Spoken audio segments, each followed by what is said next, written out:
Hello viewers, আসসালামু আলাইকুম। সকলে কেমন আছেন? আশা করি ভালো আছেন। আমার আছে আমার কাছে একজন বড় ভাই, আমার অত্যন্ত কাছের বড় ভাই, নাম হলো মাইনুল ভাই। তো মাইনুল ভাইয়ে একজন কন্যা সন্তানের জনক হয়েছে, আলহামদুলিল্লাহ। আল্লাহ তাআলা তাকে একটি জান্নাত দান করছে। তো এই খুশিতে আমার যদি একটা মেয়ে হইতো, আমি তো পুরা গ্রাম রে মিষ্টি খাওয়াইতাম। আর এই মাইনুল ভাই পুরা গ্রাম তো দূরের কথা, আমরাই বিল্ডিং এর লোক আছি 1 2 3 4, আর একটা আফন ভাই, আফন ভাইটা বাদ, সাইডে মিষ্টি আর একটা ছোট বাবু আছে। 5 জন আমরা, 5 জনের 5টা মিষ্টিও খাওয়াইতে পারতেছে না, এমন কিপটে মানুষ। আর আমাদের বাজেট ছিল বিরিয়ানি। বড় ভাই বিরিয়ানি যদি না খাওয়ায় আমরা তো আর জোর করানো যাইতো না।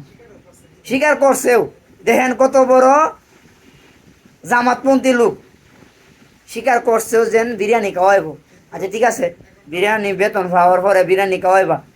এখন বেতন পাইছে শেষ, ক্যানবারকে চাকরি করে, 3 তারিখ বেতন দিছে। 40,000 45,000 টাকা বেতন পায়। 40 45 টিহার মিষ্টি যদি আনে, কি এমন ক্ষতি দইব? আপনার কাছে বিচারটা দিলাম, আপনারাই বিচার করবেন। আপনারা হাসাই যদি বিচারটা না করুন, আগামী 3 4 মিনিট আমি দরকার অনলাইনে ঢুকতাম না। ধন্যবাদ সবাইকে। আসসালামু আলাইকুম। অবশ্যই কমেন্টে জানাইবেন যে না আমি কি বিরিয়ানি খাওয়ার যোগ্য কি না।